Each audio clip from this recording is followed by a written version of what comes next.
He's a German researcher, and he has some fascinating ideas here for friends and enemies. We're going to talk about this whole idea of having enemies and who's the enemies in the world. Welcome, Alex. You're going to really be my co-host here. Thanks, Jeff, for having me. Thanks, Jeff, for having me on. I've been trying to reverse engineer what the Russian attack strategy has been for a long time. So obviously, in the old days, and with the Tsars, which is an era that is quoted a lot nowadays by Vladimir Putin.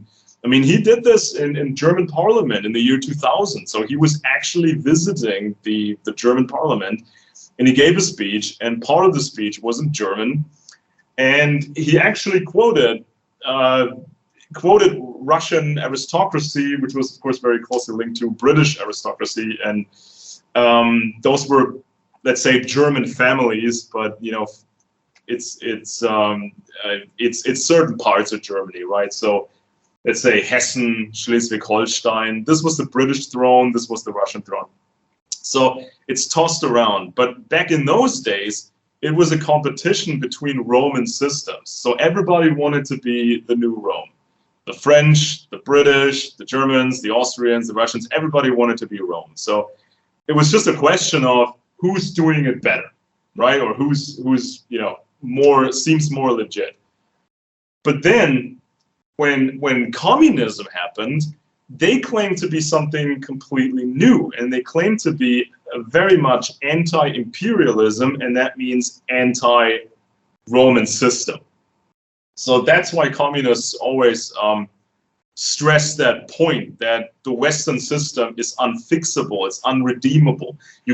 Supposedly you can't modernize a system that came out of Rome. So this is Marxist logic. So if people trade, if people have property or are allowed to have property, there's always going to be many losers, and this is all going to end up in pure hell, according to Marxist logic. So therefore, any Western system that somewhat has Roman traces, any Western system is unfixable. That's what the communists claimed. And so they understood us as a Roman system, even though it's a modernized system and it has many new elements, and it's been trial and error for 2,000 years. So we try different things, we just drop different things. It's a long history. And but the communists saw us as a Roman system. So what are the weak points of a Roman system?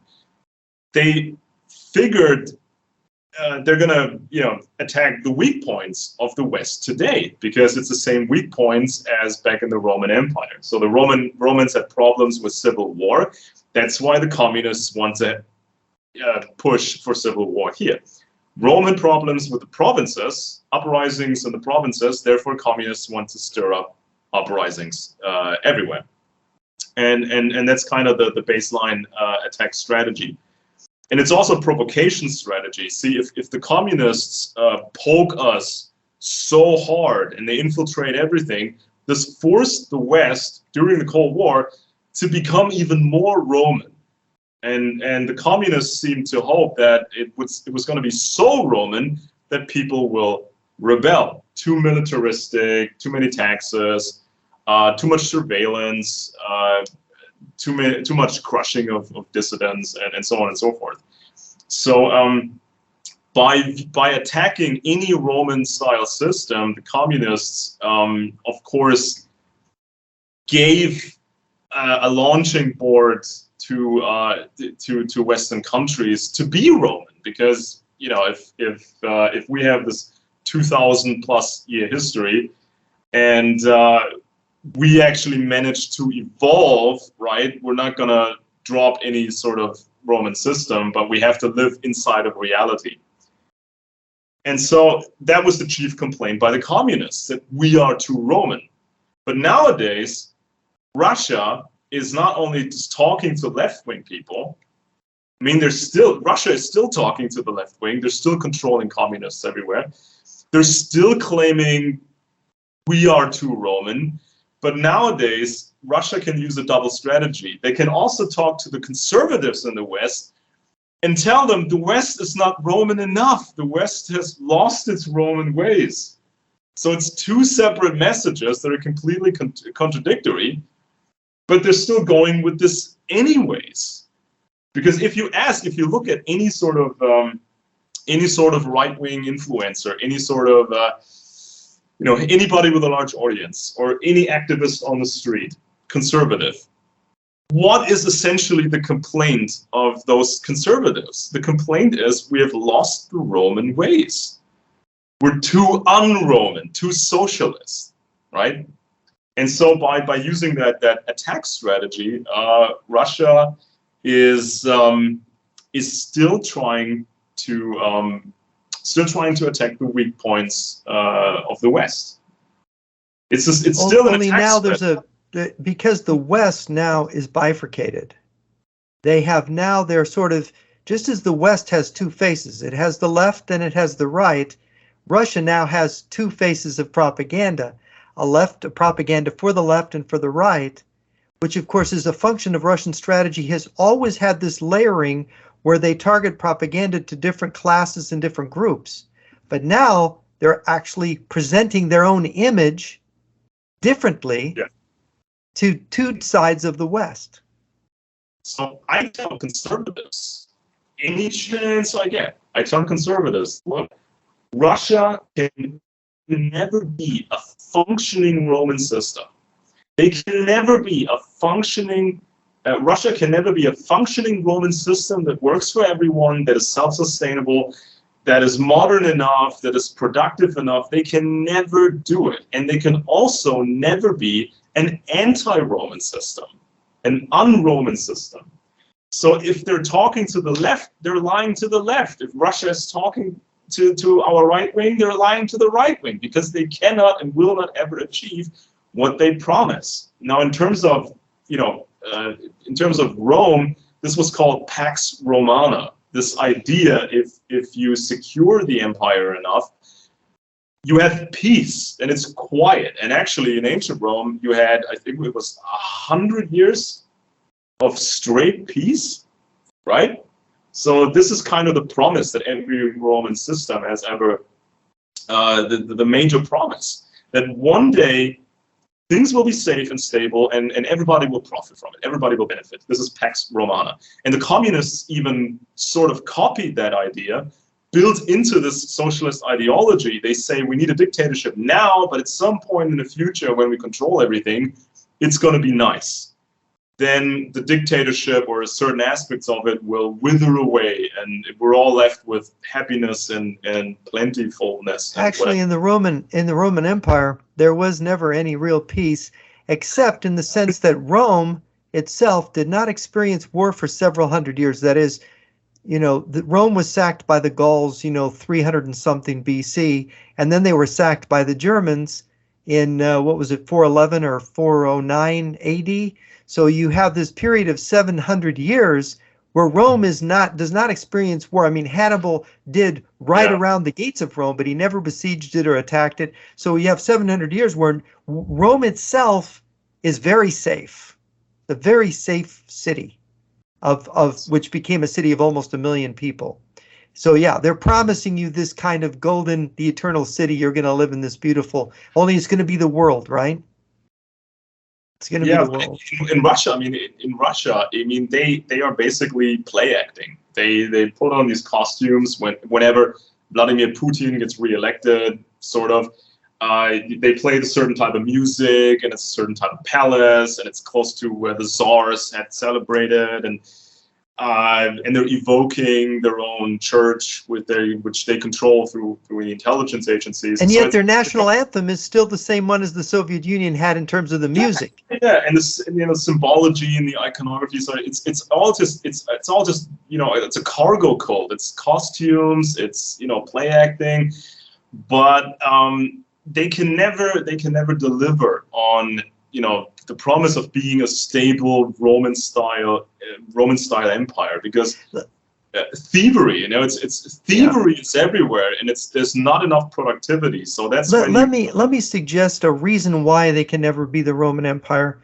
I was just last night. I read Plato's Gorgias, which is a Socratic dialogue. Socrates is interviewing Gorgias, who is this great orator who says that the great art, the ultimate art, is the art of persuasion, of oratory. That he can basically persuade people to do anything.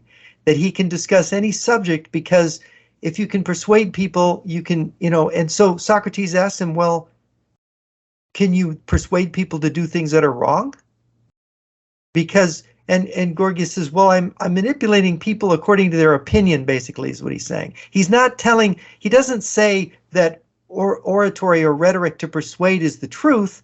It's just matches people's opinions. And Socrates says, well, you're just pandering. So you can have power, and all these other Greeks that are there. A guy named Polus says, well, it makes you powerful, being able to control people, being able to manipulate them. And Socrates says it's just pandering, and what this pandering does is it damages your soul. Lying and pandering is self-damaging, and he says that it's better to be treated unjustly than it is to commit an injustice, because you damage your soul. This is sort of the essence of this particular dialogue. And I think that what has happened with the people that run Russia is they have incredibly damaged souls. And that comes with this, it creates in the people that are governing a radical stupidity. Now, this is Eric Voegelin, the German-American philosopher. And I think that's affecting us here in the West too. But I think in Russia and China, it's reached the end stage of the disease. These guys, sometimes I watch the Russians and I say, they're lying. But what they're lying about doesn't even make sense. It's as if they're lying just to keep in practice, even when it doesn't matter. Yeah, the moment the Russian invasion of Ukraine started, they did try some storytelling, right? It's always, imperialism is much about storytelling, but the story was, the overt story was fairly lame, protecting against the Nazis, which, according to Russian thinking is all white people. Protect against the, which I call the windmills of Zion, so pandering to the conspiracy crowd. Let's not forget that the Soviets, they pushed traditional conspiracy material in the Muslim world, part of the Muslim world. So there was kind of this overt storytelling, and including that NATO was coming too close to Russia, so that basically means NATO is too Roman. How dare they be Roman? But underneath that thin veneer was a different kind of storytelling from the Putin regime, which is just, we're being Roman here. This is what a Roman-style empire does. We're having a war on the periphery, on our current borders. We're getting a new province. This is what every Roman system has ever done, right? So this was kind of the underlying narrative. And I think this is what was then enhanced by additional Russian propaganda, and there's many variations of it. So one variation is that this Western Roman-ish system, it's too multicultural and whatnot. So therefore it's bad, even though Rome didn't care what you look like. They, as long as you submitted to the Roman system, you could have partial autonomy, and they did really not care what you look like. But this is sort of the argument. The Western Roman thing is bad, but the Russian Roman system is really, really good. And so the US was trying to control Ukraine, so therefore the Russians invaded. So that's like one variation of it. The other variation is something that we see a lot in Europe, but also in the United States. So the argument is, by being Roman, Russia is not too different from the Western system. So this is something that was used, especially before the invasion of Ukraine. So this is something that you heard quite a bit. So this is how Russia got a lot of appeasement from the West, by claiming to be kind of familiar. You know, you're in the Roman tradition, we're in the Roman tradition. Why can't we be friends, right? Because by being Roman, the Russians claimed, we're different from China. And you don't want us to be too close to China, do you? So give us appeasement, right?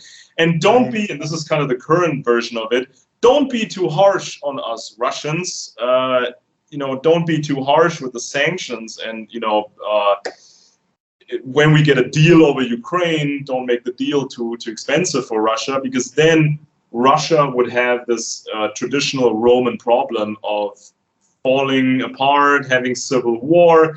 You know, the Prigozhin coup attempt, which is very strange. This reinforces the idea that Russia has Roman problems, meaning if they fall apart and have civil war, that would be way too bad. And so, yeah, their nuclear weapons might go rogue, or the Chinese might, you know, take over the East. You know. Yes, and another angle, especially in Europe, for a long time, was that when the Roman Empire, well, people think, I mean, many people think the entire Roman Empire went downhill, but it was just part of it. So the eastern part survived and lived on for much longer.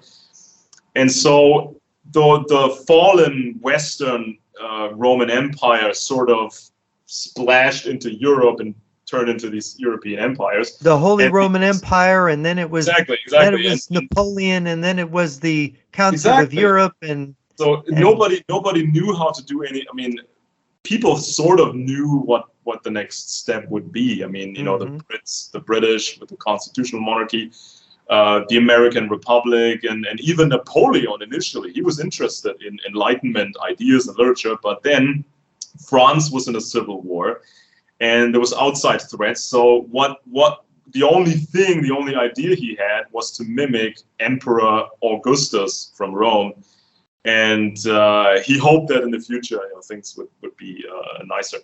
But so this was kind of Western Europe, and the Eastern Roman Empire then sort of splashed into Russia, and so you have kind of the Catholic Church, Roman Catholic Church, and you have the Russian Orthodox Church.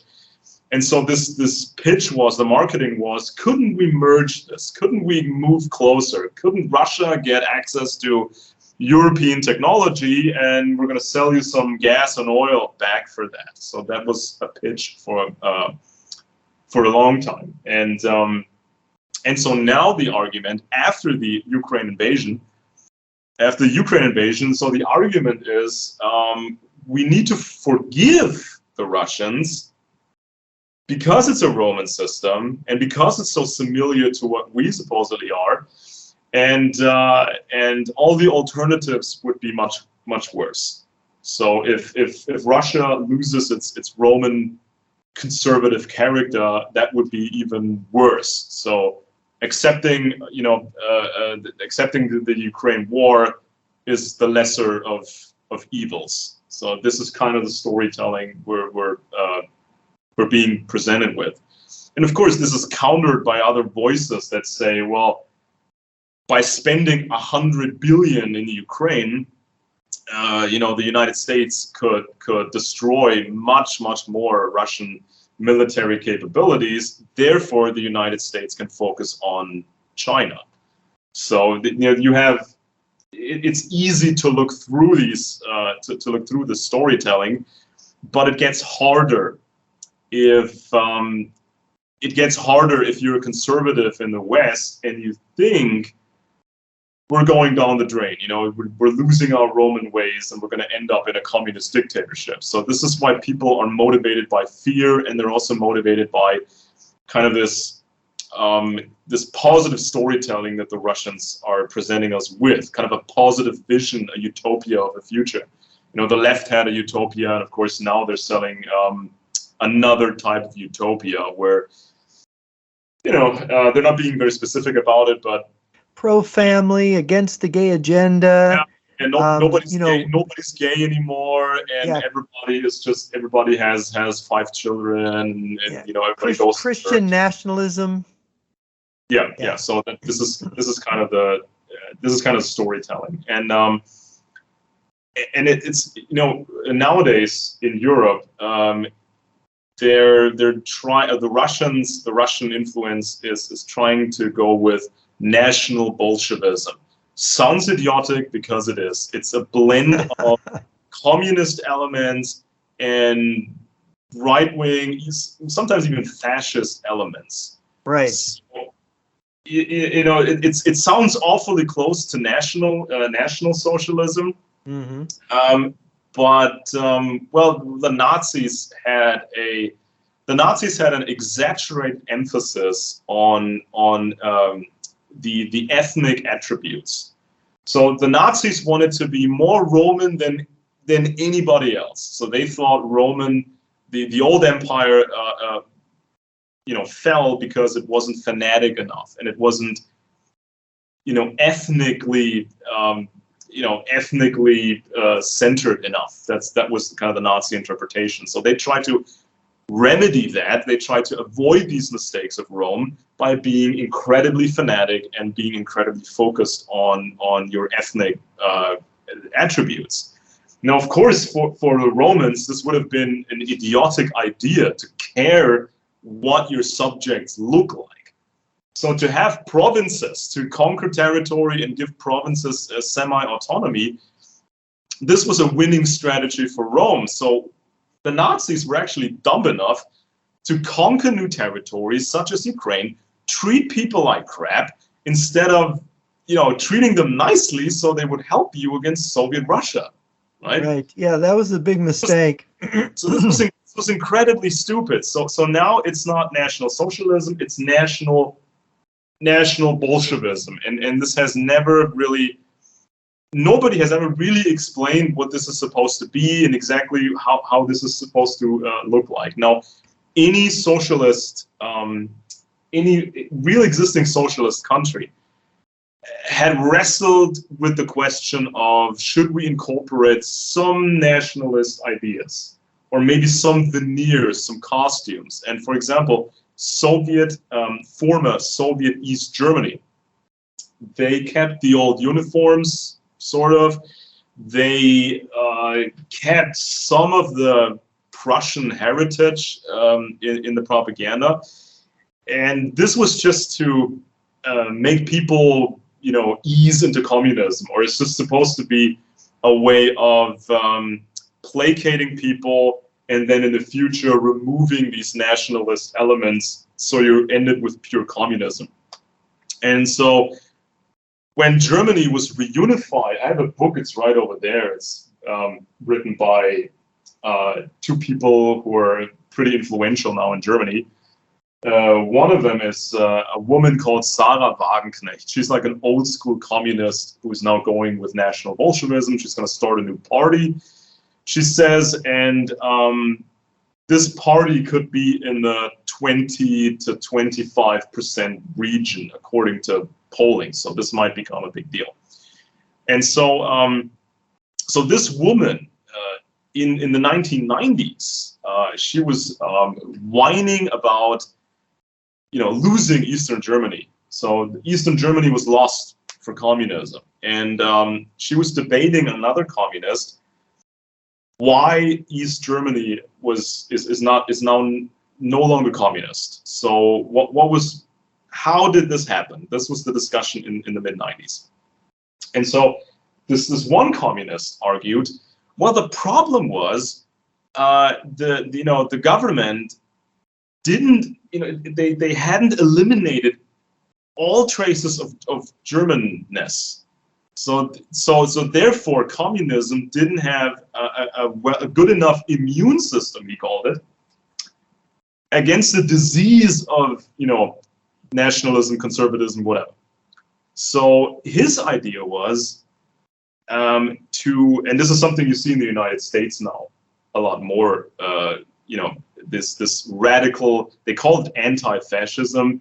It's basically anti everything that's not communist, right? So it's a certain type, a certain style that basically comes from Europe in the left wing. And so over here, they were much more explicit. You know, communists are not so explicit in the United States, but it's truly about destroying any trace of nationalism and tradition, to the point where people won't even have access to information about the old times. So imagine if they had actually eliminated the German language from Soviet Eastern Germany. So it takes maybe 2-3 generations, and then, you know, German language is done. You could literally burn every bit of literature that has anything to do with the past, you know, the pre-communist era. And so after 2-3 generations, you have really eliminated anything traditional. And by erasing the language, you know, East Germans, they wouldn't even have been able to understand Western radio broadcasts. So you see, the split was right through Germany. It was a split right through Germany. So you could send radio signals and even television signals. You could send them over the border. And so this was done, you know, for a long time, and even standard radio and television signals, they could be picked up in Soviet Eastern Germany, right? But if you don't understand the German language anymore, you can't even use that information, because they couldn't trace every single, you know, pocket radio that could, you know, receive shortwave frequencies. They couldn't triangulate you when you were receiving signals. They could only triangulate you when you were sending signals. So they couldn't stop everybody from listening to these Western broadcasts. But if they eliminate the language, people can't get access to any sort of other information. Or if they change the meaning of certain words, if they corrupt the language. You know, George Orwell had the idea of the Newspeak Dictionary, which got smaller every year because they were actually eliminating words. And if you take away the words for things, then people can't express certain thoughts. So what was interesting about the fall of the Berlin Wall and the so-called collapse of communism that followed in the breakup of the Soviet Union, as the words KGB, the words USSR, were taken away. So they were still, it was still in some sense, it was the Soviet successor state. It was the same people governing, the same structures, the same communist agenda, only now you weren't allowed to say those words anymore. Yeah, I mean, it's like in George Orwell's 1984, when it was always about reducing the language, you know, just making it smaller. But communists, they also love to make it more convoluted, corrupted. Yeah, but this convoluted. I mean, it's almost impossible, and this is actually true. It's almost impossible to understand the ramblings of Karl Marx in its original language, which was German. Now, if you know anything about German, we have a rather complicated grammar. And so we call them Schachtelsätze. It means a complicated sentence consisting of many different bits and pieces, right? And so you can form complex sentences in German that actually make sense. You know, there's rules for it. You know, the next bit is, you know, the next bit of sentence is caused by the previous bit of sentence, or there's an addition, you know, to the last bits. There's clear rules. But you can also make sentences in German that are completely convoluted. They make no sense. Jürgen Habermas. And this is what Karl Marx did, and he also used another trick, which is coming up with new definitions that make no sense. So his favorite topic was work, because this is what people's everyday reality was. You have to go to work, so work is horrible. So that's why he talked about work a lot. And he created I think it was it 6 or 7 different definitions of work and sub-definitions. So work, abstract work. I think he even used phantasmagoric form of work. So it became like a big joke. So what is abstract work? What is this definition? What is that definition? And so you can make these complicated sentences, throw in a bunch of words, terms you haven't clearly defined, and presto, you have, just gobbledygook, and you can always claim to be correct. So it's double not just plus good duck speaking. Yeah. So I mean, Orwell put it, you quack like a duck. Nowadays, if you listen to let's say young people, if you listen to young in Germany, they use a tiny fraction of the words available, and they use a tiny fraction of the grammar available. So this really feels like 1984, and they have these slang terms.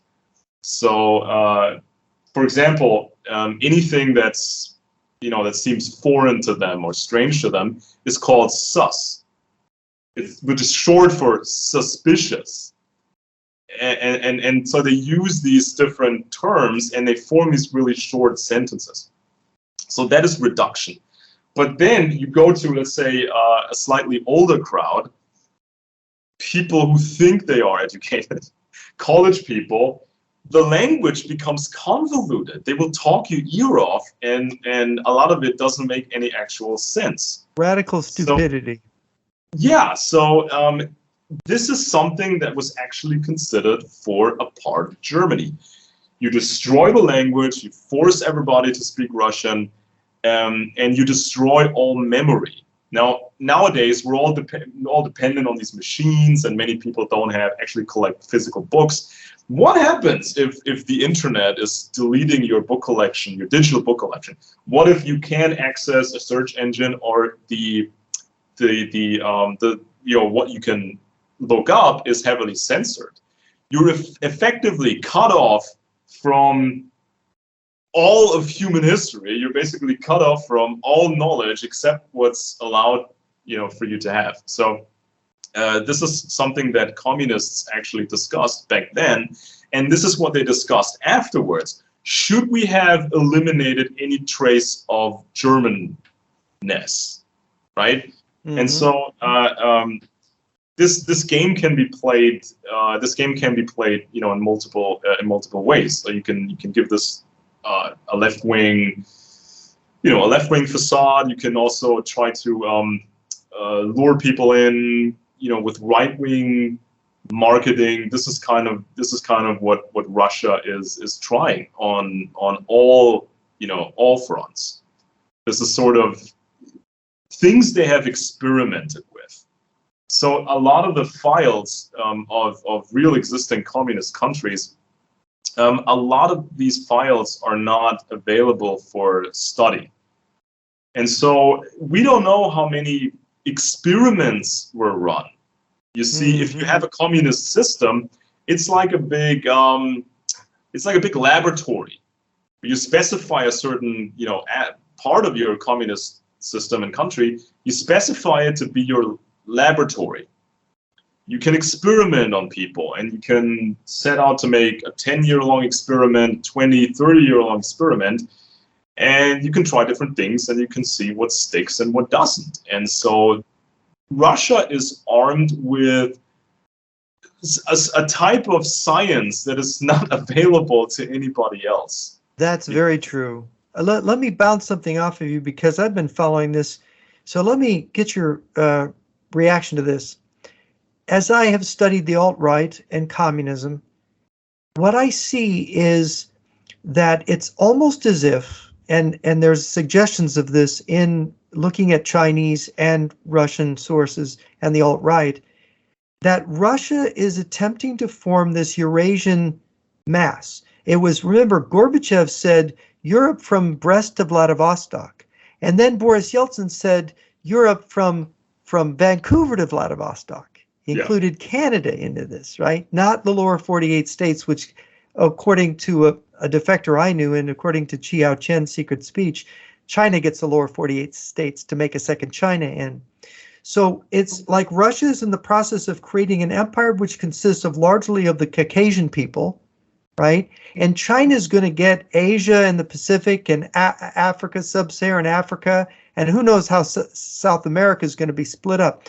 So it is almost as if these ideologies, there's a convergence coming, where suddenly these narratives of far left and far right are going to converge, and it's not going to be about Germany or France or these countries. It's going to be about Eurasia, and there's going to be like a white people's, this is where the kind of Aryan thing merges with the Russians don't want a real concept of nationality, because if you look at Hitler, there's a sense in which Hitler wasn't a real nationalist. He just used it.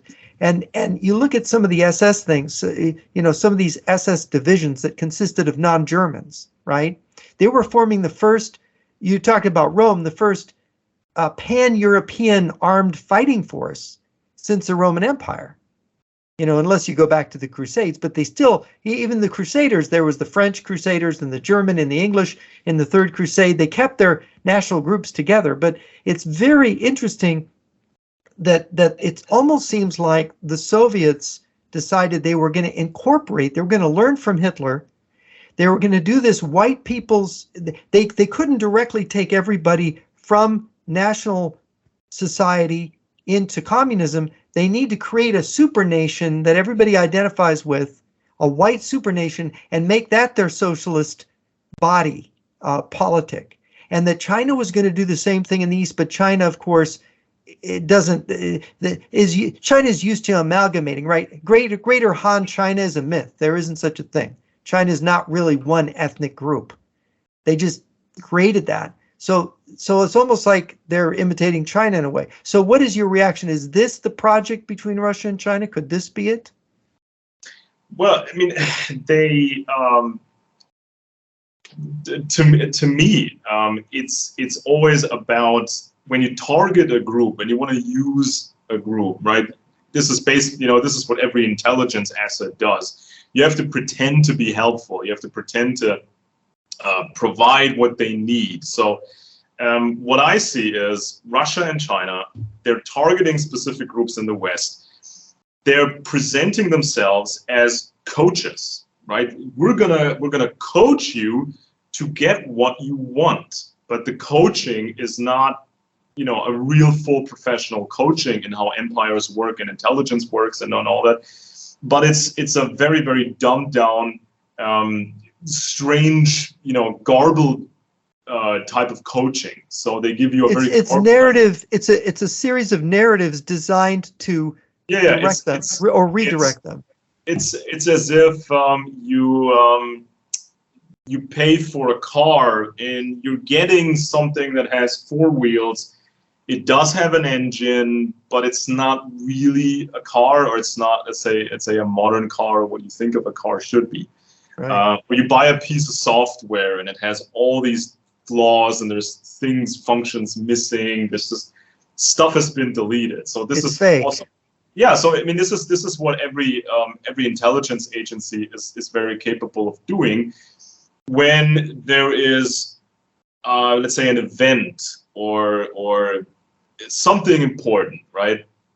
An intelligence agency will always, for public consumption, or even just for the politicians who have access to classified information, an intelligence agency will take out important bits of the real story of what happened. They take out essential bits and they add some false bits. So this is kind of the baseline technique. And this is on a grand scale, I think, what Russia and China are doing. So they're providing something where the important bits have been taken out and false bits have been attached to it. So it seems so familiar if you tell right-wingers in Europe, oh, look at your heritage, look at the past, and things were much better in the past. Well,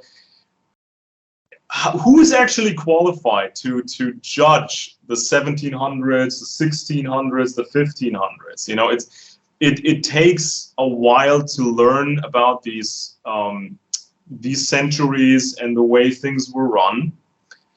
because you didn't have audio recordings back then, you didn't have film recordings back then, you didn't have that sort of bureaucracy and all the paper files as you would expect today. So reconstructing the past is a challenge, and 20 years ago, I wanted to focus on modern history, where we have all this well-preserved evidence, and I had my problems with older history and even older history, because no recordings, not enough paper files, and so on. But the more I learned about how empires worked and intelligence agencies worked and how the human mind works, the easier it became for me to reconstruct the past, as good as you can, perform that task. So because humans are always the same, empires function the same, and intelligence agencies function the same. So it's easy to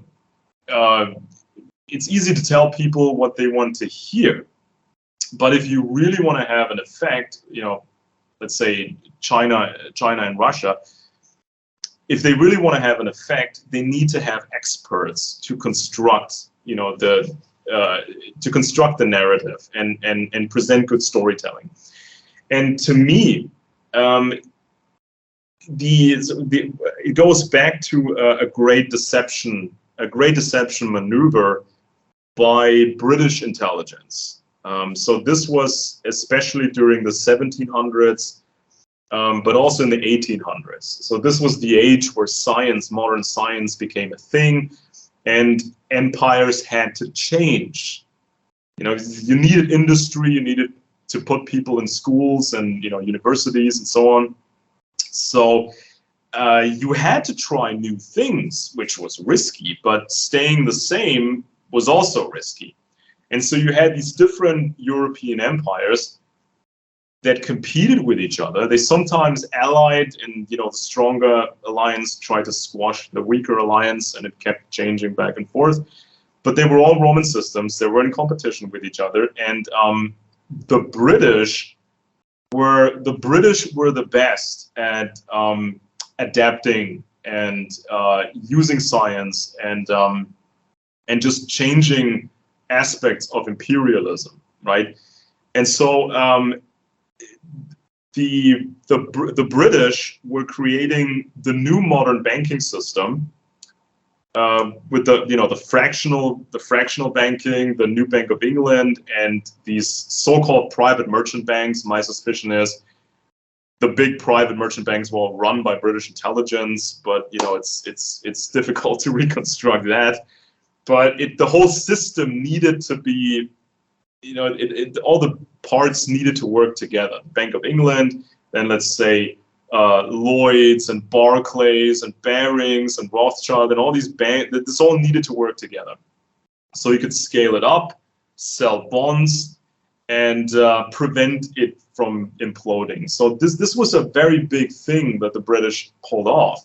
But they did not want other empires to copy it that quickly. So newer research actually suggests that Britain was bad-mouthing its own system. British intelligence was bad-mouthing the new system, and the bad-mouthing was framed as, it was presented as left-wing propaganda, and it was also presented as right-wing propaganda, right? So if you build this new system and it's actually working, what do you tell your competitors? What do you tell your enemies? Oh, this new system is horrible. It's going to fail so hard. It's going to crash and burn. And, of course you want to badmouth this thing. And that's what they did. So they told the communists that all this modern stuff, banking and trade, that is parasitic. It's always going to exploit people, and it's always going to be miserable. It's going to cause all these wars. It's a horror show. This is the enemy. Anything, trade and personal property and individual freedom, that is all poison. That is cancer, and we have to fight all of it. This is what they told to the left. And so they told a familiar story to the right wing in the mid to late 1800s. So especially on German territory and Austrian territory. Now, of course, Germany, Austria were the competitors to Britain. And so the story was that all this modern stuff, banking, industry, capitalism, trade, freedom, all this modern stuff is a Jewish conspiracy. That was what they claimed. There was this Jewish conspiracy, and it's parasitic. So you can see the propaganda aimed at the left and the propaganda aimed at the right wing, they were kind of familiar, right? This is kind of, the same thing. And so as early as this is actually quoted in the book by Niall Ferguson, The Ascent of Money. He quotes this British guy in the parliament, Thomas Duncombe, in 1828. He was complaining about Nathan Rothschild and how his family supposedly has endless money, and they're spying everywhere, and they want to take over Europe and all this stuff. So basically every major point you can find in the traditional conspiracy myth, right? So this was as early as 1828, and of course Thomas Duncombe was hooked into the highest levels of the British Empire. So and it seems like there was also kind of a way to get that propaganda into France, because France, they had to have banking, they needed industry, they needed to modernize. And then suddenly this socialist, early French socialist literature appeared, seemingly out of nowhere. And these early French leftists, socialists, they claimed that trade was parasitic, it was Jewish, and individual property and individual prosperity, that's all a Jewish plot. And this propaganda was designed just to destabilize France. Well, to prevent France from competing with England, which was a great concern. Yeah, so this is what. Basically, the French were told that all this modern stuff is bad. The Germans were told, this modern stuff is so bad, it's such a conspiracy. And the Austrians were told the same thing. This modern stuff is so horrible. And so this is where the similarities appeared of modern left-wing extremism and modern right-wing extremism. So the hatred of the individual and individual prosperity and individual initiative. So this is where the hatred comes from. And so when you listen to like a Russian guy, Alexander Dugin, for example, he's pushing exactly these buttons. So he says, I don't care if it's fascism or communism, as long as we fight the individualism and the liberalism and trade and all these modern things. And so if you trace, and I did this in detail. If you trace the socialist literature, the extreme right-wing literature, and conspiracy literature, if you trace them, if you compare them, you can see that it all started with kind of a balance between just hating on every sort of trade and individualism and modern anti-Semitism. So this British guy, this Thomas Duncombe, he wrote a book on the Jews in England and all that. And this book was a balanced attack against Jewish people, non-Jewish people, the aristocracy, the old aristocracy, and the old church.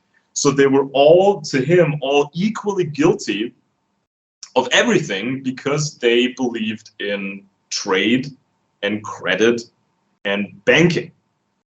Now he didn't totally single out Jewish people, which would have been, of course, stupid anyways.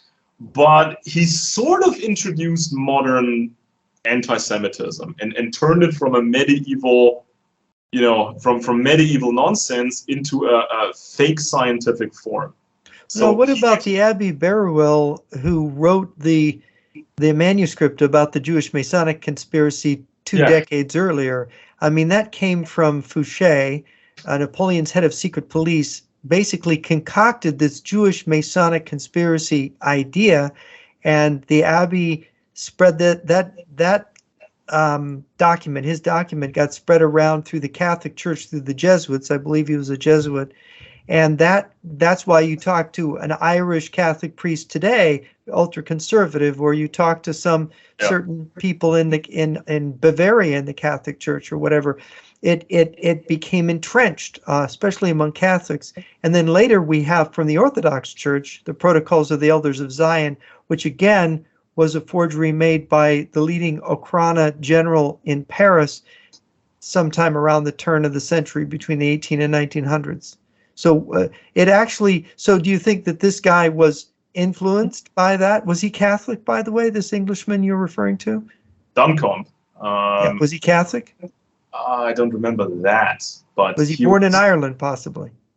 I'm not sure, but he was. I mean, I think there was. I mean, I think his somebody in his circle was in the somebody who was really in a trusted relationship with him was a member of the Privy Council of Ireland. That's what I remember. Okay, see, that may be where this is. Then the French have always tried to influence Ireland, by the way, going back to the Battle of the Boyne and even before. France knew that Ireland was Britain's vulnerable rear area, right? I mean, you have to. You have to professionally admit that was a good deception ploy by British intelligence, right? I mean, you build this new system of banking and bonds and trade. You build this new system, and you tell your competitors that's the worst idea ever. Okay, I mean, other countries were stupid enough to believe that, or certain groups were stupid enough to believe that, and when this Thomas Duncombe was writing his stuff, he was introducing modern anti-Semitism, but he was putting the blame equally on the old church, not the new one, the old aristocracy, not the current one, of course, because he didn't was blaming the Catholic Church or the Church of England. Yeah, the Catholic Church. Really, that's interesting. He didn't want to blame the current church and the current system because the English church. Yeah, that would have put him gotten him into trouble with his powerful friends, of course, who were paying for his gambling debts and so on. And so he was laying the blame equally on Jews, non-Jews, Catholics, the old aristocracy. So this argument that he presents is basically the same that you saw with Karl Marx, right? So there's always going to be losers, it's always parasitic, it's always exploitation, and you can't fix it. So this is what Thomas Duncombe said, and he was even involved in early socialism and the unions and that sort of thing. So he was trying to influence the left, and so then you had the French early socialists. They exaggerated the anti-Semitism part, and this went on for a while.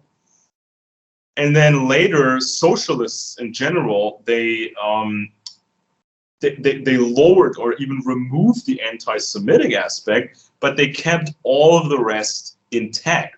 So even if you're not talking about Jews, even if you don't consider greed to be especially Jewish or whatever, the way socialists view their enemies, this all remained intact. So if you're for trade and individualism and freedom and property, that makes you the enemy. That makes you an enabler of parasitic capitalism and imperialism, or even and British imperialism specifically, right? Yeah, any imperialism. And so, but now we see that in the wake of in World War II, under Churchill's government, they formed a coalition. All the socialists were admitted into power with everyone else, and then after the war, shock of shocks, after Germany collapses, but before Japan surrenders, they vote Churchill out. And so then they have Britain has this socialism that destroys the British Empire, basically. And they're never, even until Margaret Thatcher, they're not really able to fully even repeal it under Thatcher. Europe, I mean, Europe compared to the United States Europe is really, really complex. And then you have, of course, these older intelligence networks, aristocratic networks, that they go back a long time. And in recent years, you have some actual research about that. And so it's so hard to tell who is really playing for what side and what the operation is, because when they plan an operation, they can obfuscate so much that it becomes, incredibly complex. The wilderness of mirrors comes to mind, right? Yes, and so it's so you get socialists over here that are, just pro-Russia, bought and paid for. But then also you get people who work for Western intelligence, but they pretend to be pro-Moscow hardcore communists, and you can get all sorts of variations of this. So to finish the earlier point, so when the socialists dropped the anti-Semitism but kept all the rest intact, so if you're not for communism, you're still the enemy, you're still a parasite, you're parasitic. They dropped anti-Semitism, but then it became a big thing in the right-wing circles. And so even before the Nazis, all these ideas were formed. And so in the right-wing circles, the anti-Semitism was hyper-exaggerated, but the rest remained intact. So if you liked individualism, if you liked individual property and initiative, you were the enemy. And so with socialism and National Socialism, they were pretty bad at economics, because they hated economics. They hated trade and banking and individualism. So that's why they were so bad. I mean, we all know how bad the communists were at productivity, and also the National Socialists. I mean, for a while they could pretend to be productive and have a boom phase, but experts quickly realized that the National Socialist economy was way over politicized. So you got to be in charge if you knew the Nazi elite from the old days, or you were put in charge if you liked someone who was powerful.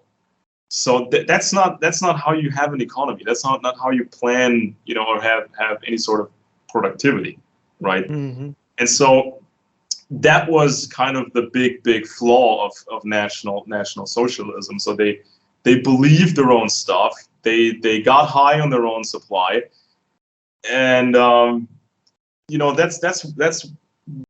why there was a kind of a built-in weakness. Well, many built-in weaknesses. And they created this massive reaction against what they did, where all these countries united against them and destroyed Germany.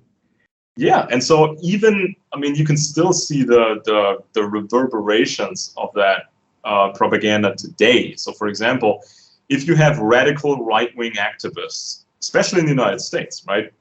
If you have right-wing extreme activism, they will criticize you if you don't get yourself in trouble. If you actually build a family, if you actually build a business, or you have a decent job and you build things, they criticize you for that, because they say you're too much part of the system. You're not revolutionary enough. You're not radical enough. And so there's this built-in almost hatred for stability and things that work. That sounds somewhat communist, doesn't it? Yes, exactly. Like on the left, if you're a broke activist, and you're constantly in trouble with the law, your crowd will respect you for that. Right. It's just it's radically stupid and self-destructive. And it's almost like destruction or self-destruction is the whole point of the exercise. Exactly. And if you look at somebody like Alexander Dugin, he's sort of preaching he's preaching that you as a modern man, you should basically be like a medieval type person. Mm-hmm. So cell phones are bad, pop culture is bad, this is all bad, and you're supposed to live in a way that is so far removed from everybody else's reality that you stand out like a sore thumb. That you look like a freak. You look like somebody from 400 years ago, and that's your lifestyle. And it's supposed to be so exaggerated that most people think you're nuts. And the only people who understand you are from your own cult, because they look the same. They have the same lifestyle than you do. I mean, it's kind of like what the British did, when they found something that worked and they trash talked the same thing towards others. I mean, do people think Vladimir Putin likes campfires and he doesn't like technology and he doesn't like all these things? No.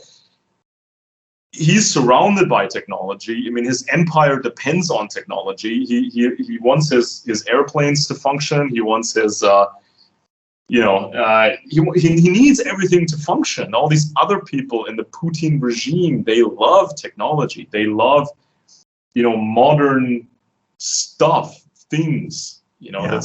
They're exporting dysfunctional ideas to the West to sabotage the West, which, of course, feminism, transgenderism, having sexual reassignment surgery for prepubescent children.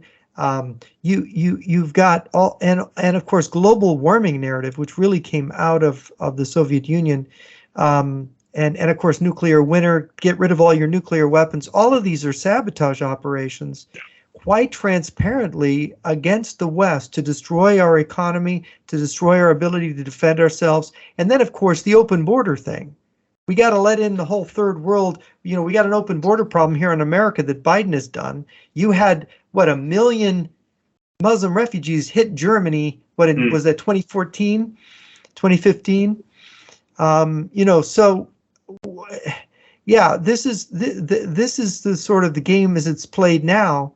Yeah. And of course, but the problem that the Russians and the Chinese have is that they do indeed have dictatorship that basically constricts their own economics, and they do have a whatever degree of economic freedom it's really, they've got these ways of controlling the population and the economy. And in the old Soviet Union, the Soviet economy was based on the restriction of consumption.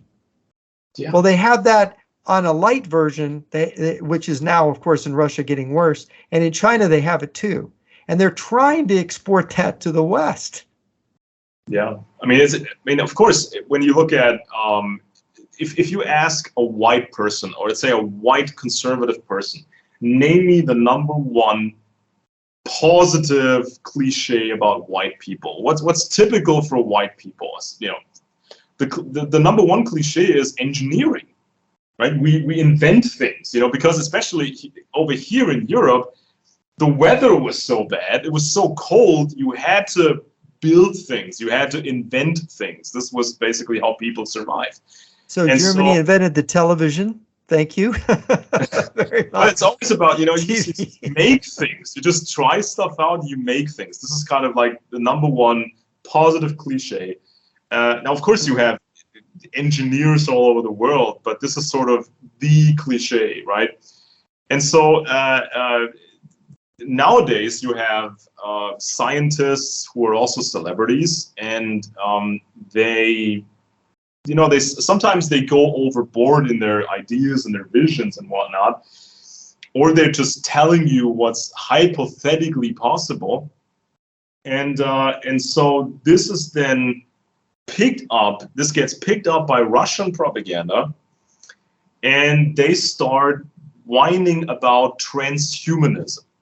So this is something that you find everywhere in Russian propaganda aimed at the West. It's this complaining about transhumanism, but you have to really understand what that that could mean, and what that actually means, and how many aspects there are to it. Because if you drive a car and you use a computer, use the internet, that's also, you could also say that's transhumanism, because we're not meant to run that fast. We're placing ourselves inside a machine, a car. It's an extension of our body, and we're, you know, zooming around in this machine. Driving a car using a smartphone is transhumanist.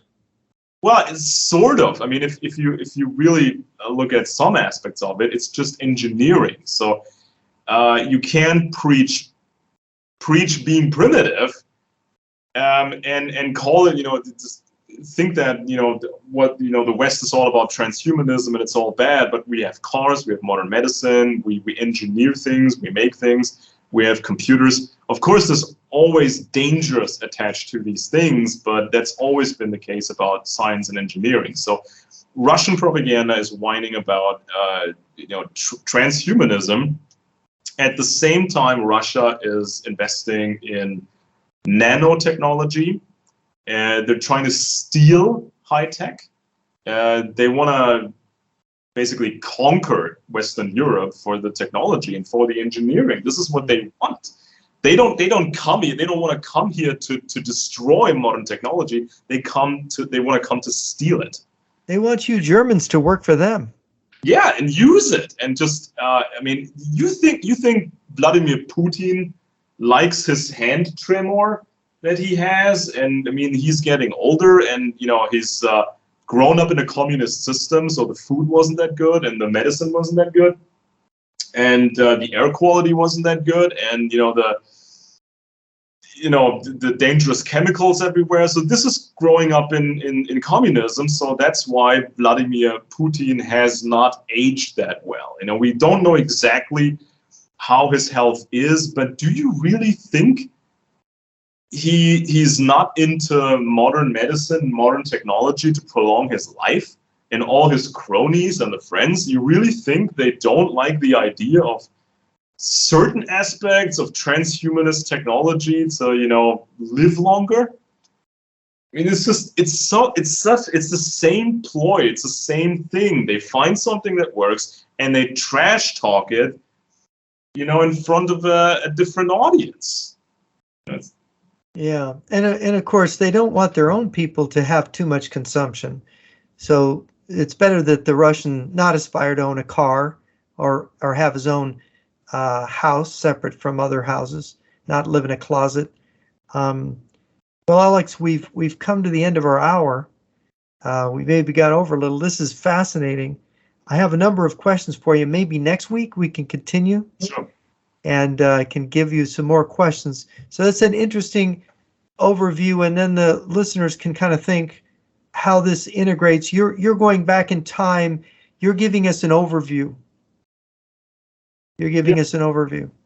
I mean, the thing is this: humans are always the same, and empires more or less function the same. Intelligence agencies function the same. So these are these are the constants. You know, in science, you always try to establish things that are known and reliable and true, and then you can go from there and discover things that are that are not known yet. So you just you go from what you can know and prove, you go to and find out something new. So it's easy to get distracted by ideology. It's easy to get distracted by you know, fantasies that are presented or distortions. Easy to get thrown, of course, by emotions. But this is why reading is so important. Yes. When you collect actual books about real empires and, you know, and intelligence operations, of course that book is not a perfect representation of reality, because, you know, the author was limited, or the author maybe had a bias, or the publishing company put on certain, you know, limitations or whatever. But the more books you read, the more you can piece together how these empires work and the techniques they're using.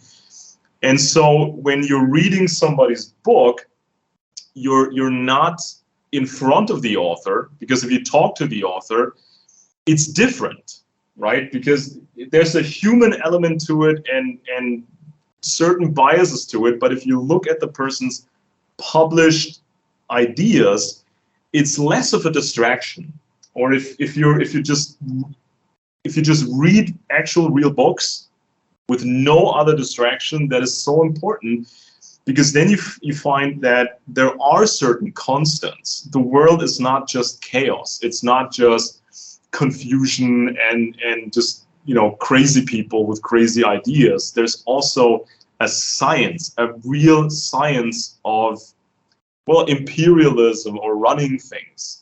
It's a science, and you know, in public, it's not a, you know, science that is taught at a full science that is taught. It's something that, you know, very few people actually get. That few people actually get taught in a direct way.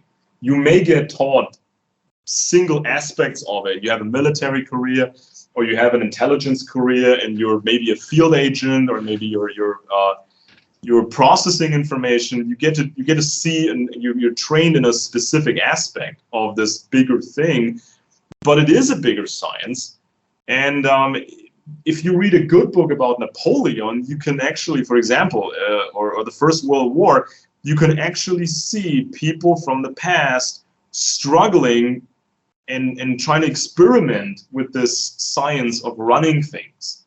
And the more you read, the better you understand it yourself, and you can, you know, become sort of a player. You're a player. You can play this game, and you're not just somebody else's target, right? Because, or you're just not manipulated by everything that comes along.